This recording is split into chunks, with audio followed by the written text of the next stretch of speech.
Sergeant Jake Harrison had learned to read injuries the way other people read books, carefully, thoroughly, and with the understanding that missing important details could have consequences that lasted far longer than the initial trauma.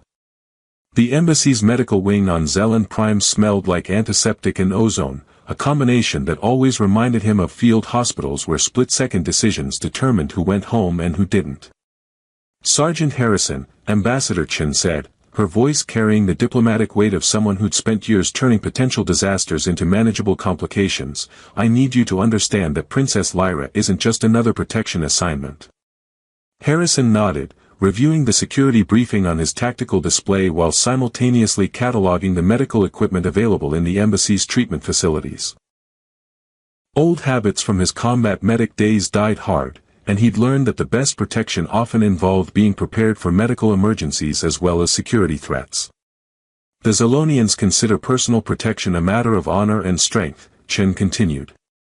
"Previous human guards have been unsuccessful because they approached the assignment from purely tactical perspectives without understanding the cultural nuances involved." "What kind of cultural nuances?" Harrison asked, though he suspected he knew the answer from his briefings on Zelonian warrior culture. "The kind where accepting help is viewed as admission of weakness, where showing pain is considered shameful, and where the concept of gentle care is essentially foreign," Chen replied. "Princess Lyra represents the progressive faction of Zelonian society, but she's still been raised in a culture that equates vulnerability with failure." Harrison studied the medical reports from the terrorist bombing that had killed Princess Lyra's previous guards and left her with what Zelonian healers had classified as minor injuries unworthy of extended treatment. His medic training immediately flagged several concerns about injuries that had been inadequately assessed due to cultural biases against thorough medical examination. "Ambassador, the medical reports indicate she refused treatment beyond basic wound cleaning," Harrison observed. "Some of these injuries require ongoing monitoring to prevent complications." "Which is exactly why I requested you specifically," Chen said. "Your medical background makes you uniquely qualified to provide protection that addresses both security and health concerns." Harrison made his way through the embassy's corridors toward the medical wing, noting security vulnerabilities and potential medical evacuation routes with the automatic assessment that came from years of protecting people who were often too proud or too scared to acknowledge they needed protection. The explosion had occurred during a cultural exchange dinner, targeting the one event where Zelonian and human dignitaries mingled in informal settings. He found Princess Lyra in Treatment Room 3, sitting rigidly upright on a medical examination table while refusing to make eye contact with the Zelonian healers who were attempting to document her injuries for official reports. Her dark hair was braided in complex patterns that indicated royal status, and her clothing, formal diplomatic attire now torn and stained with blood, showed evidence of someone who'd been close enough to the explosion to be thrown against hard surfaces. "Your Highness," Harrison said formally, approaching with the careful movements he'd learned to use around patients who associated medical attention with loss of control. "I'm Sergeant Harrison, assigned as your protection detail." Princess Lyra looked up at him with amber eyes that held the kind of wariness Harrison recognized from soldiers who'd learned not to trust easily. "Another human guard," she said, her standard tinged with the musical accent that made Zelonian voices sound like weapons designed to be beautiful. "I assume you've been briefed on my people's expectations regarding protection services." "I've been briefed on standard protocols," Harrison replied, "but I'd prefer to hear your expectations directly." The princess blinked, apparently surprised by the question. "My expectations?" "You're the person I'm protecting," Harrison said, pulling up a chair to bring himself to her eye level rather than looming over her. "Your comfort and preferences matter as much as tactical considerations." Behind Princess Lyra, Nurse Kethera, elderly Zelonian medical attendant whose bioluminescent skin patterns indicated both advanced age and significant medical knowledge, made a sound that might have been amusement. "Sergeant Harrison," Princess Lyra said carefully, "Zelonian protection protocols focus on threat elimination and tactical superiority. Personal comfort is considered secondary to operational efficiency. Human protection protocols focus on keeping the person being protected alive, healthy, and as comfortable as possible while doing it," Harrison replied. "Would you mind if I conducted my own assessment of your injuries?" I'd like to establish a baseline for monitoring your recovery. The healers have already completed their examination, Princess Lyra said, though her tone suggested she wasn't entirely satisfied with their conclusions. I'm sure they have, Harrison said diplomatically, but I approach medical assessment from a different perspective. Combat medic training focuses on identifying injuries that might not be immediately obvious but could become complications later. Nurse Kethera stepped forward, her luminescent patterns shifting to colors Harrison's cultural briefings had identified as indicating curiosity. Sergeant, are you suggesting that our medical evaluation was inadequate? I'm suggesting that different medical traditions might identify different priorities, Harrison said carefully. In human medicine, we've learned that thorough initial assessment prevents more serious problems from developing. Princess Lyra studied Harrison with the intensity of someone trying to solve a puzzle that didn't fit familiar patterns. Very well, Sergeant. You may conduct your assessment. Harrison activated his medical scanner, a device that combined human diagnostic technology with cultural sensitivity protocols developed specifically for interspecies medical care. Princess, I'm going to start with non-contact scanning to assess overall injury patterns, then ask permission before examining specific areas that might require physical contact. You're asking permission? Princess Lyra asked, her surprise evident. Medical examination requires trust, Harrison said, positioning his scanner to evaluate the bruising along her left shoulder and arm. Trust requires consent. I won't touch you or examine any area without your explicit permission. As Harrison worked, he noticed that Princess Lyra was watching his movements with fascination, as if she'd never encountered someone who approached medical care as a collaborative process rather than something done to her regardless of her comfort. The shoulder bruising suggests impact with a hard surface at significant velocity, Harrison noted, studying his scanner readings. Are you experiencing any numbness or tingling in your fingers? Some, Princess Lyra admitted reluctantly. That indicates possible nerve compression from tissue swelling, Harrison explained, making notes in his medical log. With your permission, I'd like to examine the area more closely to determine if we need to implement compression therapy.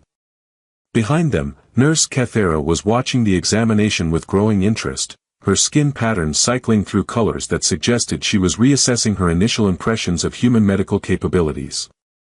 Princess, may I examine your shoulder? Harrison asked, holding his hands where she could see them. When she nodded, Harrison's touch was gentle and professional, his fingers carefully probing for signs of deeper tissue damage while monitoring her facial expressions for indications of pain she might not verbally acknowledge. The tissue swelling is significant but manageable, Harrison said, completing his examination. I'd recommend ice therapy and anti-inflammatory medication to prevent the swelling from affecting nerve function. Ice therapy? Princess Lyra asked. Cold application to reduce inflammation and provide pain relief, Harrison explained. It's a simple treatment, but effective for this type of injury. Nurse Kethera made another sound that was definitely amusement. Sergeant Harrison, your examination technique is quite different from our standard protocols. How so? Harrison asked, genuinely curious about Zolonian medical practices. You explain each step, ask permission for contact, and prioritize patient comfort over assessment speed, Kethera observed. Most unusual for someone with military training. Harrison paused in his documentation to consider the observation. In human military medicine, we've learned that patients who feel safe and informed heal faster than those who feel like they're being processed through a system that doesn't care about their individual needs. Princess Lyra was studying Harrison with an expression he couldn't quite interpret. Sergeant, why did you choose to become a combat medic? Because I wanted to protect people, Harrison said simply. Not just from external threats, but from unnecessary suffering. Seemed like healing and protecting were different aspects of the same job. Healing and protecting, Princess Lyra repeated thoughtfully. In Zolonian culture, those are considered separate disciplines with different honor codes. Maybe that's why you need a human guard, Harrison suggested, returning to his medical assessment. Someone who doesn't see them as separate. As he continued his examination, documenting injuries that previous assessments had dismissed as insignificant, Harrison noticed that Princess Lyra was gradually relaxing, her responses becoming more honest about pain levels and functional limitations. "Princess, how long have you been experiencing pain in your lower back?" Harrison asked, noting muscle tension patterns that suggested chronic discomfort. "That's not related to the bombing," Princess Lyra said quickly. "I understand, but it affects your overall physical status," Harrison replied. "As your protection detail, I need to know about any factors that might influence your mobility or response capabilities." "The back pain is from training exercises," Princess Lyra admitted reluctantly. "It's been present for several months." Harrison's scanner revealed muscle damage consistent with repeated trauma rather than single incidents. "Princess, with respect, this appears to be injury from inadequately treated previous trauma rather than normal training effects." Nurse Cathera's skin patterns shifted to deep blues that Harrison's briefings had indicated meant concern or worry. "Sergeant, are you suggesting that Her Highness has been receiving inadequate medical care?" "I'm suggesting that different medical traditions have different approaches to pain management and injury treatment," Harrison said diplomatically. "In human medicine, we've learned that addressing chronic pain improves overall function and quality of life." Princess Lyra was quiet for a moment, processing this perspective. "Sergeant Harrison, in your medical training, is pain considered something to be eliminated or something to be endured?" "Pain is considered information," Harrison said.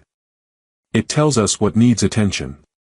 Eliminating unnecessary pain allows the body to focus energy on healing rather than simply surviving discomfort." "That's a very different philosophy from our healing traditions," Princess Lyra observed. "Different doesn't mean wrong," Harrison said. "Just different priorities and methods." As he completed his initial assessment, Harrison realized that protecting Princess Lyra would require more than tactical security. It would require bridging the gap between cultures that define strength and vulnerability in fundamentally different ways. "Sergeant," Nurse Cathera said as Harrison documented his findings, "your examination methodology is quite thorough for someone who is supposed to be providing protection rather than medical care." Harrison looked up from his medical display, meeting the nurse's curious gaze. "In my experience, the best protection comes from understanding exactly what you're protecting and what threats might not be immediately obvious." "Including medical threats?" "Including the threat that comes from injuries that aren't properly treated becoming complications that could compromise the person's safety," Harrison said. "Princess Lyra, with your permission, I'd like to implement a monitoring protocol that tracks your injury recovery alongside standard security procedures." Princess Lyra studied him with an expression that suggested she was reconsidering everything she thought she knew about human protection services. "You're proposing to combine medical care with security services?" "I'm proposing to provide complete protection," Harrison said. "Physical security, medical monitoring, and whatever other support you need to stay safe and healthy." "That's..." Princess Lyra paused, searching for words. "That's not how protection services typically function in Zalonian culture." "Then maybe it's time to try a different approach," Harrison suggested. "One that prioritizes your well-being rather than just your survival." Harrison's second examination of Princess Lyra took place 3 days after the bombing, in the embassy's private medical suite where he'd established what he diplomatically called enhanced monitoring protocols, and what the princess had begun referring to as Harrison's peculiar attention to details no one else notices. "Your Highness," Harrison said, reviewing his medical scanner readings, "the shoulder inflammation has decreased significantly since we began the ice therapy, but I'm concerned about these older injury patterns I'm seeing." Princess Lyra sat on the examination table wearing clothing that allowed access to injured areas while maintaining the dignity that Zalonian culture demanded of royalty. Her posture had improved since their first meeting, though Harrison suspected that had more to do with reduced pain than with any change in her natural bearing.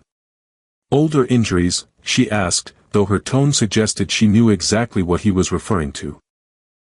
"Healed fractures in your ribs, scar tissue in your shoulder that's at least 6 months old, and muscle damage patterns that suggest repeated trauma rather than single incidents," Harrison said, his voice carrying the careful neutrality he'd learned to use when discussing sensitive medical findings.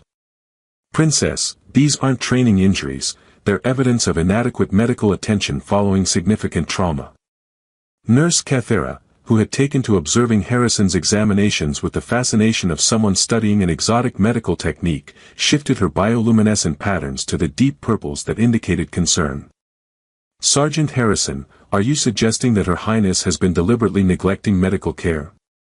I'm suggesting that Her Highness has been receiving medical care that prioritizes rapid return to function over complete healing, Harrison corrected diplomatically.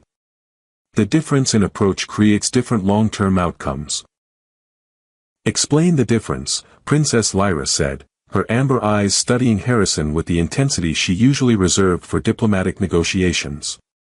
Harrison activated his holographic display, showing comparative healing models that illustrated human versus Zolonian medical approaches. Human medicine focuses on eliminating pain and restoring full function, even if that requires longer recovery times. Zolonian medicine appears to focus on functional adequacy while accepting chronic discomfort as normal. Chronic discomfort builds tolerance and mental strength, Princess Lyra said, reciting what was obviously cultural doctrine. Pain teaches valuable lessons about the consequences of weakness. Pain teaches the nervous system to expect suffering, Harrison countered gently. When pain becomes chronic, it actually interferes with healing and can create new health problems. As he spoke, Harrison's hands moved carefully over the areas of old injury, his touch professional but noticeably gentle as he assessed tissue health and range of motion.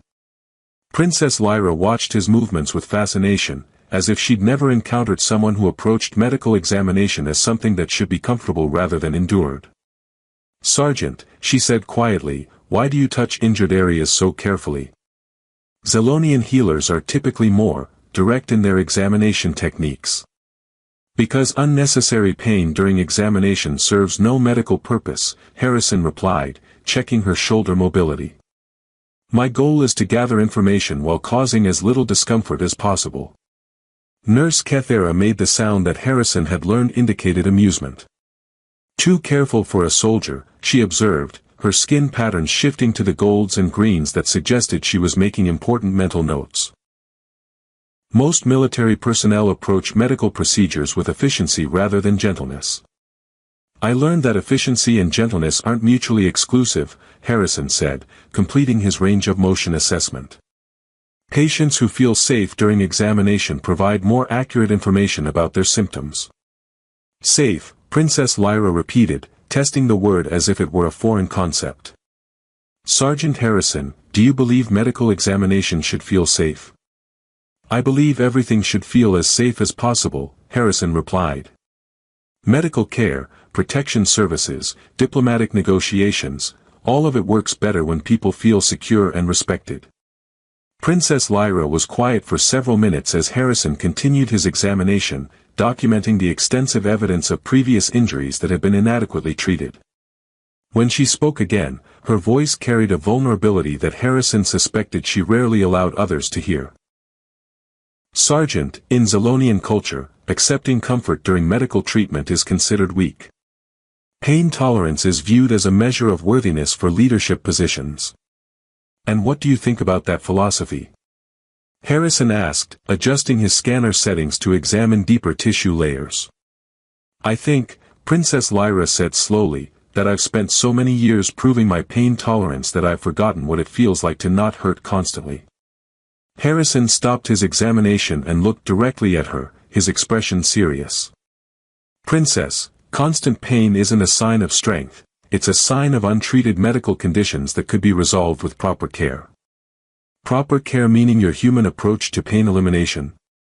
Proper care meaning an approach that prioritizes your long-term health and quality of life over short-term demonstrations of endurance, Harrison clarified. There's a difference between choosing to endure necessary discomfort and accepting unnecessary suffering. Nurse Cathera leaned forward, her bioluminescent patterns cycling through colors that indicated intense curiosity. Sergeant Harrison, could you explain the practical difference between these approaches? Harrison pulled up comparative treatment protocols on his display. For example, the rib fractures that Princess Lyra sustained approximately 8 months ago were treated with basic pain suppressants and immobilization until functional healing occurred. Human protocol would include anti-inflammatory medications, physical therapy to prevent scar tissue formation, and ongoing monitoring to ensure complete bone remodeling. And the practical difference in outcomes? Princess Lyra asked. The difference between tolerating chronic discomfort that limits your physical capabilities, and achieving complete recovery that allows for full function without pain, Harrison said. Princess, with your permission, I'd like to implement some additional treatment protocols that could address these older injuries. You want to treat injuries that have already healed? I want to optimize your physical condition so that your body can function at its full potential rather than compensating for chronic damage, Harrison corrected. Better physical condition means better ability to respond to threats, better endurance during diplomatic activities, and honestly, a better quality of life. Princess Lyra studied Harrison's medical displays, her expression thoughtful. And this treatment would involve physical therapy to address muscle compensation patterns, anti-inflammatory protocols to reduce chronic tissue irritation, and possibly some corrective procedures to address scar tissue that's interfering with normal function, Harrison explained. All of it designed to reduce pain and improve capability. You're suggesting that reducing pain would actually make me stronger? I'm suggesting that eliminating pain that serves no useful purpose would allow your body to function more efficiently, Harrison said. Chronic pain creates stress responses that drain energy and interfere with cognitive function. Nurse Cathera's patterns shifted to bright yellows that Harrison's cultural briefings had identified as indicating surprise or revelation. Sergeant, are you saying that pain tolerance training might actually be counterproductive for optimal performance? I'm saying that there's a difference between being able to function despite pain when necessary, and choosing to live with pain when it could be eliminated, Harrison replied. Both are valuable skills, but they serve different purposes. Princess Lyra was quiet for a long moment, her amber eyes studying Harrison's face as if trying to determine whether he was proposing something revolutionary or simply common sense from a different perspective. Sergeant Harrison, she said finally, if I were to agree to your additional treatment protocols, how would that affect my security status? Zelonian protection services don't typically accommodate extended medical care. Human protection services accommodate whatever the protected person needs to stay safe and healthy, Harrison said. Medical treatment, physical therapy, dietary considerations, psychological support, all of it falls under comprehensive protection. Psychological support? Princess Lyra asked, her tone suggesting this was another foreign concept. Protection from threats includes protection from the psychological impact of trauma, stress, and isolation, Harrison explained. Mental health affects physical health, which affects overall security. Nurse Cathera made another amused sound. Sergeant, your approach to protection services is remarkably comprehensive. Most guards focus exclusively on preventing physical threats. Most physical threats are easier to prevent when the person being protected is in optimal physical and mental condition, Harrison said. Besides, what's the point of keeping someone alive if you don't also help them maintain the quality of life that makes being alive worthwhile? Princess Lyra looked at Harrison with an expression that suggested she was reconsidering fundamental assumptions about strength, protection, and the relationship between the two. Very well, Sergeant, she said. I agree to your comprehensive protection protocols. But I have a condition. What condition? I want to understand your reasoning for each treatment recommendation, Princess Lyra said. If I'm going to challenge cultural norms about pain tolerance and medical care, I want to fully understand the alternative philosophy I'm adopting. Fair enough, Harrison agreed. Though I should warn you that human medical philosophy tends to prioritize individual comfort and choice in ways that might conflict with Zelonian concepts of duty and endurance. Perhaps, Princess Lyra said thoughtfully, it's time I learned whether there are forms of strength that don't require constant suffering. Harrison smiled, recognizing the courage it took for someone raised in a warrior culture to question fundamental assumptions about pain and healing. Princess, I think you're going to discover that choosing to heal completely takes more courage than choosing to endure chronic damage. "We shall see, Sergeant," Princess Lyra replied. "We shall see." As Harrison began implementing treatment protocols that prioritized the princess's comfort and long-term health over cultural expectations of stoic endurance, Nurse Kethera observed their interactions with growing fascination and what appeared to be approval. "Too careful for a soldier," she murmured again, but this time her tone suggested that being too careful might be exactly what the situation required. 2 weeks into Harrison's protection assignment, Princess Lyra was moving with a fluidity that Nurse Kethera hadn't seen since before the princess's intensive warrior training had begun years earlier.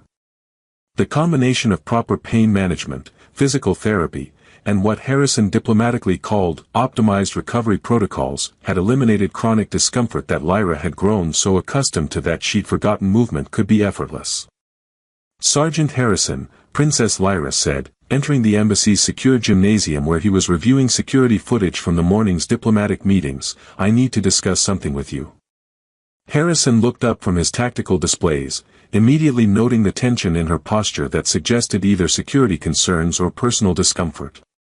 "What's the situation, Princess?" "The situation is that I feel better than I have in years," Lyra said, settling into the chair across from his workstation with movements that no longer showed evidence of compensating for chronic pain. "And I'm beginning to understand why that might be problematic." "Problematic how?" Harrison asked, though he suspected he knew where this conversation was headed. "Problematic because pain tolerance is considered a fundamental qualification for Zolonian leadership," Lyra explained. "If word reaches the traditional faction that I've been receiving what they would consider weakness training, it could undermine my political position."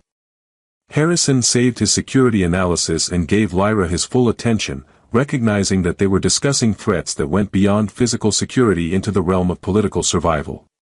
"Princess, are you saying that effective medical treatment could be used against you as evidence of unfitness for leadership?" "I'm saying that in Zolonian culture, choosing comfort over endurance is viewed as moral weakness," Lyra said.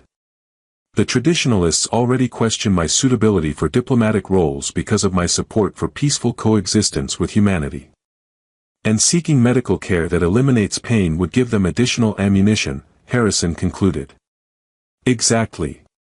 Lyra paused, studying Harrison's expression.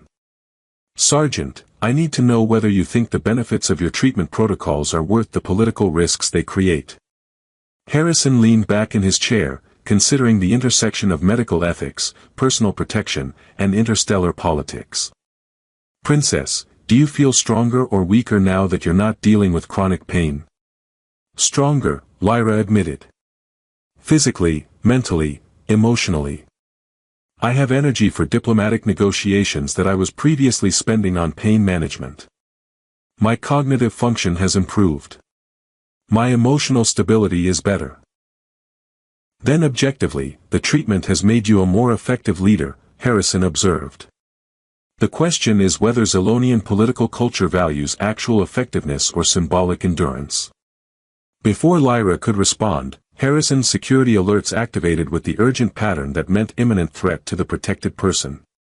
His tactical display showed unauthorized movement in the embassy's outer corridors, multiple heat signatures converging on their location with movement patterns that suggested coordinated assault. "Princess, we have a problem," Harrison said, immediately shifting into protection mode while simultaneously pulling up evacuation routes and defensive positions. "Multiple hostiles approaching this location. We need to move to the secure area immediately."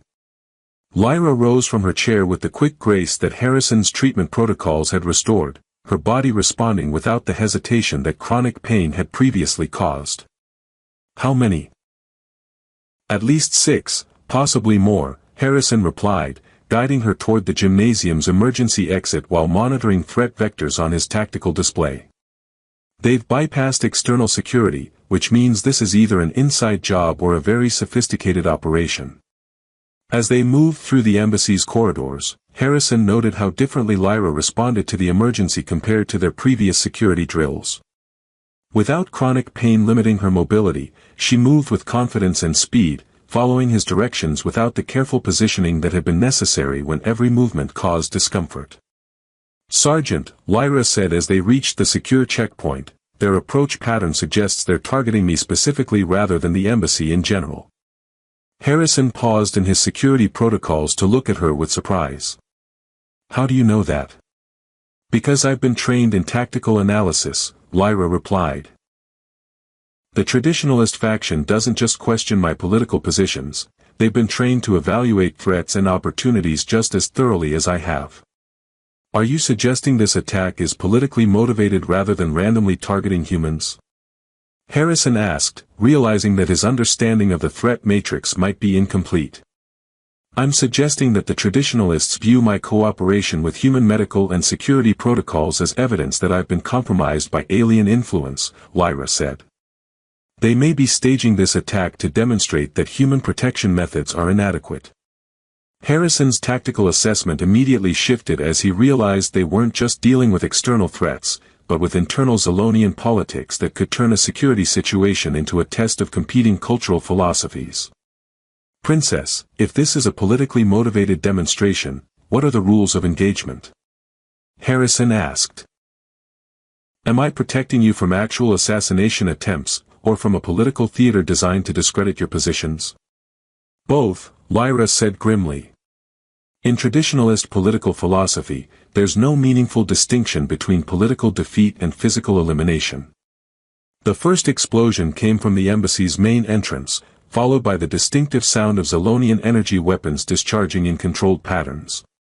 Harrison's tactical display showed the attackers moving through the building with precision that suggested detailed knowledge of embassy security protocols.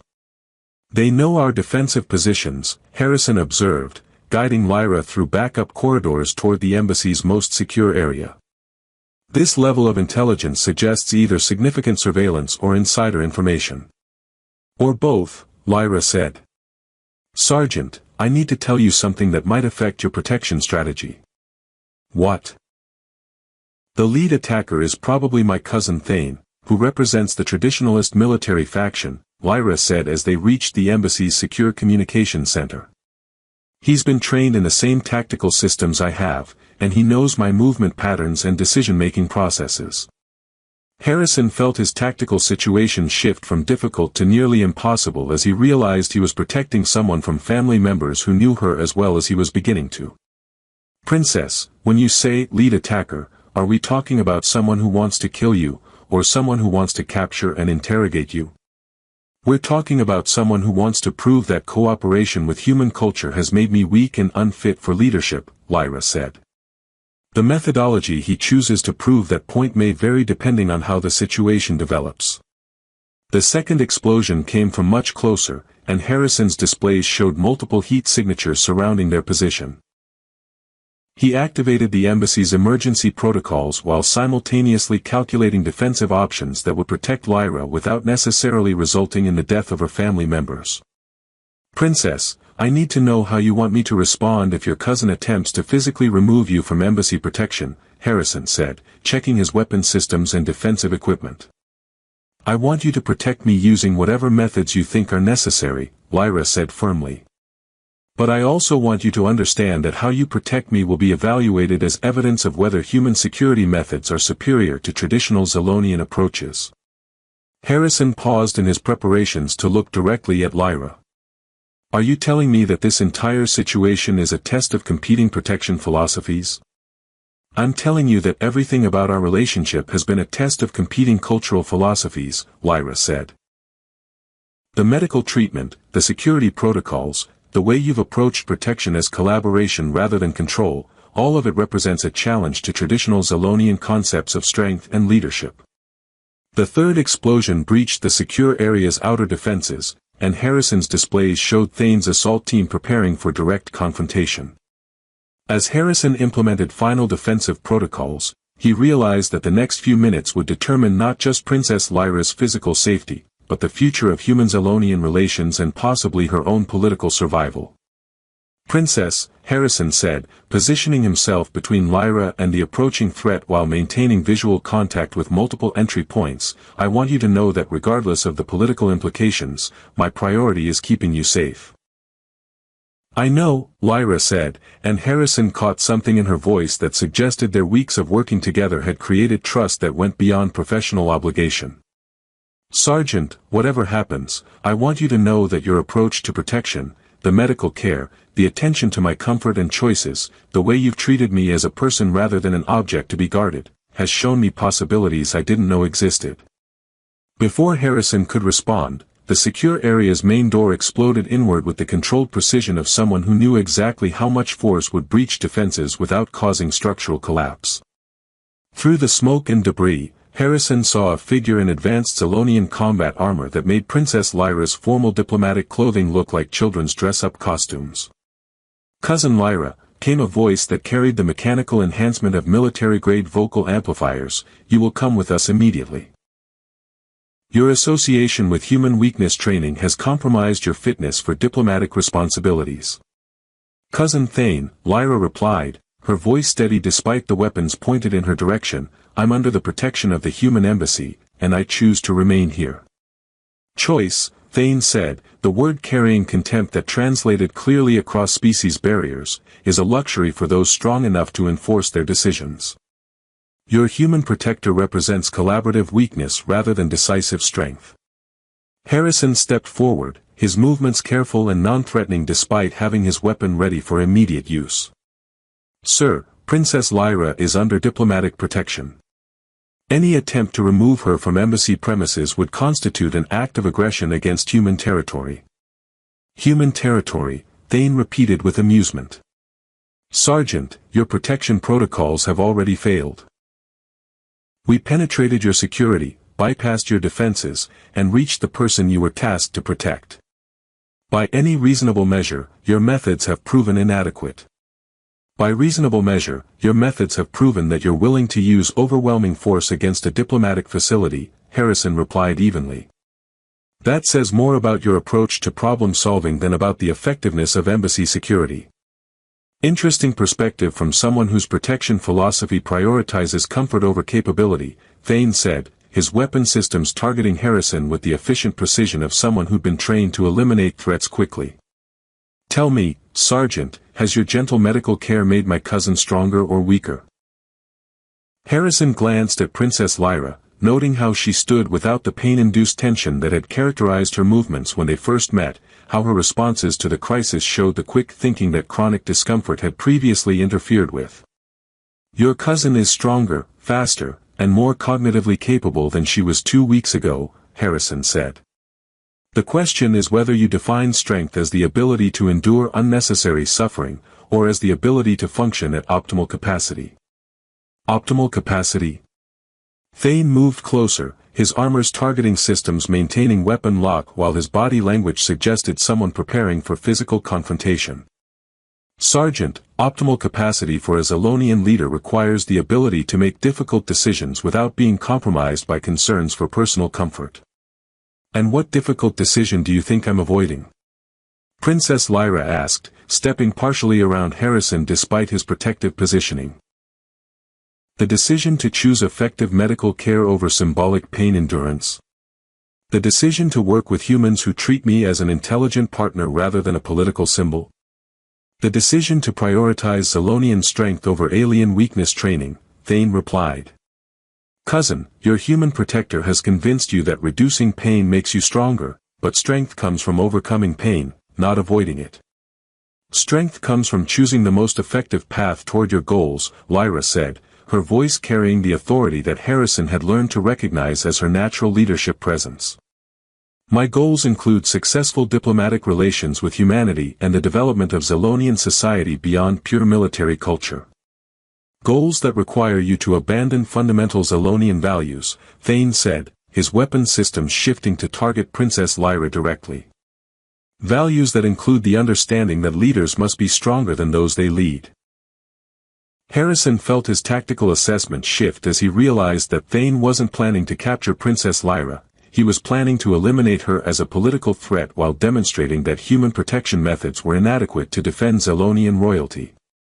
"Thane," Harrison said, his voice carrying the calm authority he'd learned to use in medical emergencies, "before you make irreversible decisions, consider this: your cousin has been trained in the same tactical systems you have.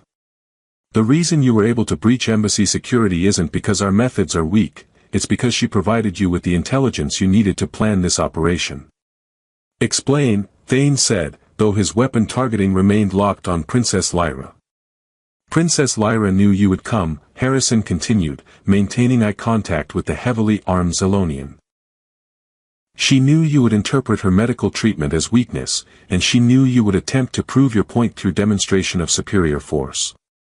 What you don't know is that she's been using our time together to develop countermeasures for exactly this scenario. Thane's armor systems cycled through what appeared to be threat reassessment protocols. You're suggesting that my cousin anticipated this operation? I'm suggesting that your cousin used human resources to prepare for traditional Zalonian responses to her political positions, Harrison said. The question is whether you're tactical enough to recognize when you've walked into a situation that was designed to test your assumptions about strength and weakness. Princess Lyra moved to stand beside Harrison, her positioning suggesting partnership rather than protection. Cousin, Sergeant Harrison's training included preparing for situations where the threat to my safety would come from our own people. Every security protocol, every medical treatment, every approach to protection has been designed with the understanding that traditionalist forces would eventually attempt exactly what you're attempting now. And what am I attempting? Thane asked, though his weapon targeting had shifted to assessment mode rather than immediate threat. You're attempting to prove that collaboration is weakness by using overwhelming force against someone who chose cooperation over confrontation, Lyra said. But what you've actually proven is that human methods prepared me to anticipate and respond to traditional Zalonian tactics. Harrison watched the tactical situation shift as Thane's certainty about the operation's success began to waver. Sir, Princess Lyra is stronger, better prepared, and more capable now than she was before human medical and security training. If your goal is determining which approach produces superior results, you might want to reconsider your evaluation criteria. Perhaps, Nurse Cathera's voice came from the secure area's communication system. You should also consider that the princess's human protector has been injured protecting her, yet continues to prioritize her safety over his own medical needs. Harrison looked down at his arm, where plasma scoring from the initial explosions had damaged his armor and created burns that he'd been ignoring during the crisis. Princess Lyra immediately moved to examine the injury, her movements showing the medical assessment skills that Harrison's training had taught her. Sergeant, you're injured, she said, her voice carrying concern that Thane's cultural training would interpret as evidence of weakness, but which Harrison recognized as evidence of the care that made protection worthwhile. I'm functional, Harrison replied, though he allowed Lyra to examine the burn while maintaining tactical awareness of Thane's position. Too careful for a soldier, Nurse Cathera observed from the communication system, but exactly right for a protector. Harrison watched Thane's reaction to the scene, a human soldier accepting medical attention from the Zalonian princess he was protecting, while maintaining defensive readiness and tactical awareness. The contradiction between traditional concepts of strength and the practical reality of effective protection seemed to be creating cognitive dissonance in the traditionalist leader. Cousin, Princess Lyra said, applying field dressing to Harrison's injuries while speaking to Thane, I want you to observe something important. Sergeant Harrison has been injured protecting me, but instead of hiding the injury to maintain appearance of strength, he allows me to treat it so that he can continue protecting me more effectively. Which approach actually serves the mission better? The standoff in the embassy's secure communications center stretched into the kind of tense silence that preceded either violence or revelation, with Thane's weapon systems maintaining target lock while Princess Lyra continued treating Harrison's plasma burns with the efficient care that human medical training had taught her. Cousin, Thane said finally, his voice carrying the confusion of someone whose tactical certainties had been challenged by unexpected variables, you're providing medical care to your protector while under direct threat. Traditional protocol would require you to prioritize your own safety over his comfort. Traditional protocol assumes that protector and protected have separate interests, Princess Lyra replied without pausing in her medical work. Human protocol recognizes that our safety is interdependent. If Sergeant Harrison is impaired by untreated injuries, my protection is compromised. Harrison felt the peculiar sensation of being simultaneously protected and protecting, a dynamic that his combat medic training had prepared him to understand but his cultural background had never quite anticipated. Sir, Princess Lyra is demonstrating tactical thinking that prioritizes mission success over adherence to symbolic protocols. Mission success, Thane repeated, his armor's targeting system cycling through what appeared to be threat reassessment algorithms. Define the mission parameters as you understand them. Protect Princess Lyra's physical safety, preserve her political viability, and maintain the diplomatic relationships necessary for long-term Zolonian-human cooperation, Harrison said, allowing Lyra to continue her medical work while monitoring Thane's responses. All three objectives are interdependent. And how has your human approach served these objectives? Thane asked. Princess Lyra is physically healthier, mentally sharper, and politically more effective than she was before human medical and security protocols, Harrison replied. She's also demonstrated the ability to anticipate and prepare for threats from traditionalist factions, which suggests that collaborative approaches actually enhance rather than compromise tactical capabilities. Thane lowered his weapon slightly, though his armor maintained defensive readiness.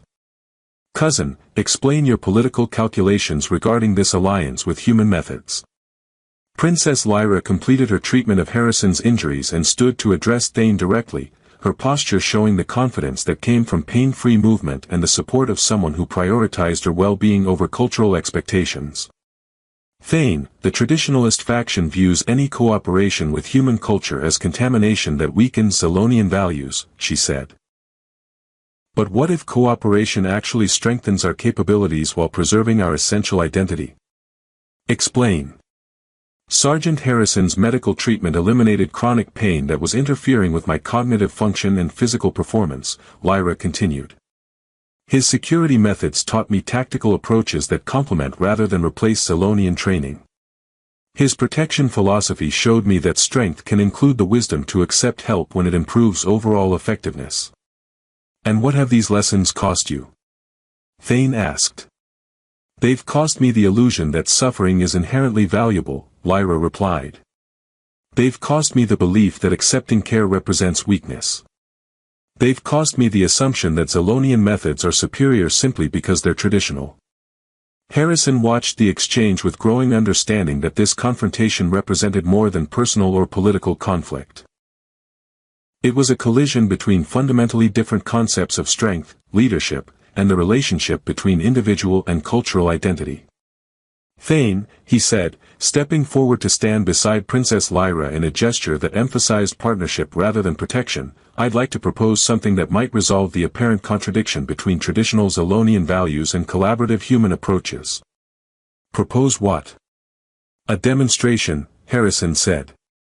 Princess Lyra challenges you to single combat using the enhanced capabilities she's developed through human training methods. If traditional Zolonian strength proves superior, she accepts your judgment about the weakness of human collaboration. If her combined Zolonian human capabilities prove superior, you accept that cooperation can enhance rather than compromise strength. Princess Lyra looked at Harrison with surprise that quickly shifted to understanding and approval. Cousin, are you willing to test your assumptions about weakness against actual combat results? Thane's armor systems cycled through what appeared to be complex decision-making algorithms. You're proposing to settle philosophical differences through personal combat. I'm proposing to settle philosophical differences through demonstration of practical results, Princess Lyra corrected. You believe human methods have made me weak. I believe they've made me stronger.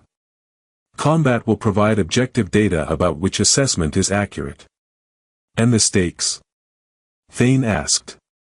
If I win, you acknowledge that human collaboration can enhance Zolonian capabilities and you support continued diplomatic cooperation, Princess Lyra said. If you win, I accept exile from Zolonian space and renounce all political positions that involve human-Zolonian relations. Harrison felt his protective instincts warring with respect for Princess Lyra's autonomy as he realized she was wagering her entire political future on confidence in capabilities that his training had helped develop. Princess, are you certain about this approach? Sergeant, you've spent weeks teaching me that strength includes the wisdom to choose battles where your capabilities provide advantages, Lyra replied. This is such a battle. Thane stepped back and began removing the heaviest components of his assault armor, configuring for personal combat rather than military operation. Very well, cousin. But understand that I will not reduce the intensity of combat simply because you are family. I wouldn't expect you to, Princess Lyra said, moving to the secure areas training section where embassy protocol required space for diplomatic physical challenges. Sergeant Harrison, will you serve as combat monitor?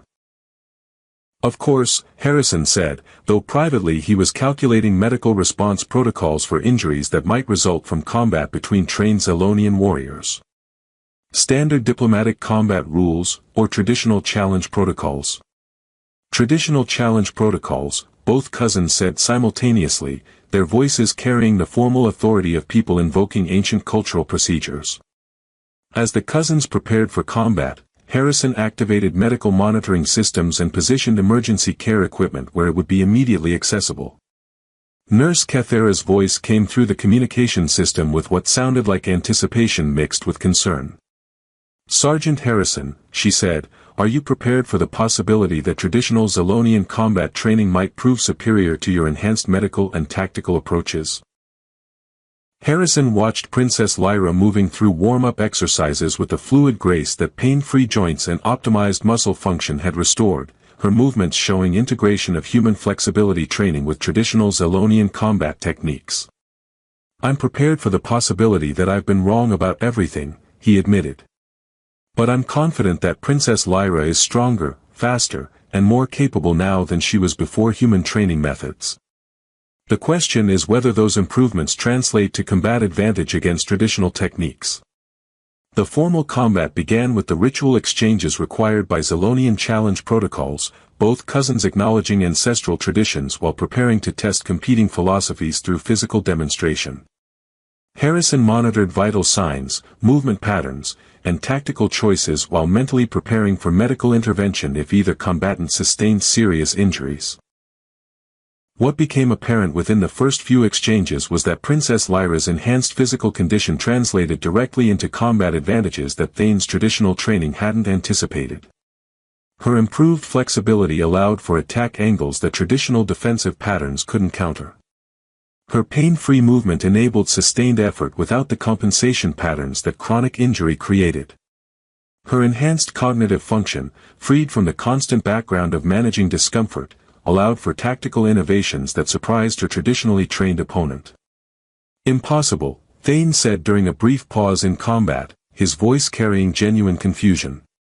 Your techniques are Zalonian, but your physical capabilities exceed traditional parameters. My techniques are Zalonian enhanced by human optimization methods, Princess Lyra replied, breathing easily despite the intensity of their exchange. The combination creates capabilities that neither approach could achieve independently. The combat concluded with Princess Lyra achieving a submission hold that traditional Zalonian training recognized as decisive victory, but which she executed using joint mobility that human physical therapy had restored and maintained with pain management techniques that allowed her to ignore discomfort that would have distracted a traditionally trained warrior. Victory to Princess Lyra, Harrison announced formally, though privately he was amazed by the demonstration of how human medical methods had enhanced rather than compromised traditional Zalonian combat capabilities. Thane removed his combat helmet, his expression showing the cognitive reorganization of someone whose fundamental assumptions have been challenged by objective evidence. Cousin, your capabilities have been enhanced, not diminished, by human training methods. Yes, Princess Lyra said simply. Collaboration strengthened rather than weakened me. And Sergeant Harrison's protection methods have proven superior to traditional approaches because they prioritize my actual safety and effectiveness over symbolic adherence to cultural expectations, Princess Lyra said, moving to check on Harrison's treated injuries with the automatic care that their weeks of working together had made natural.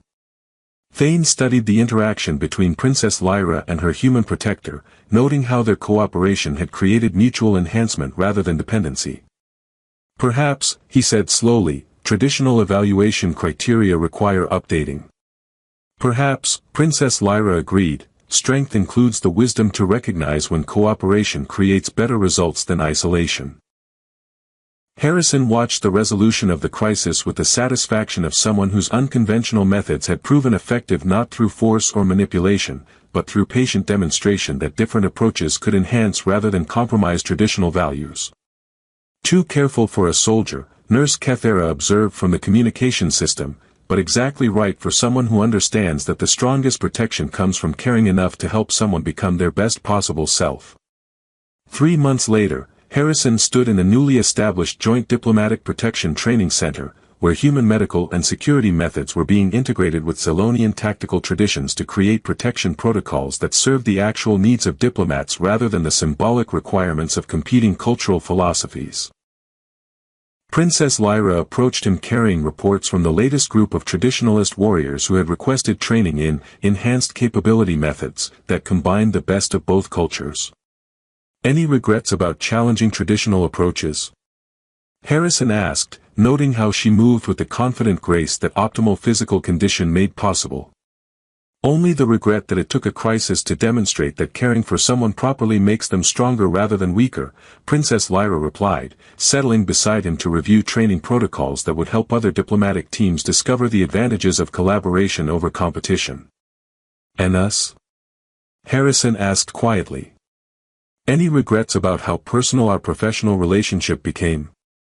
Princess Lyra looked at him with the smile that had become as familiar as his own reflection. Sergeant Harrison, you taught me that accepting care doesn't make someone weak, it makes them strong enough to care for others. No regrets about that lesson at all. Outside their window, the stars of deep space sparkled over a diplomatic facility where former enemies learned to protect each other not through dominance or submission, but through the kind of careful attention that recognized strength and vulnerability as partners rather than opponents in the complex dance of keeping people safe, healthy, and free to become their best possible selves.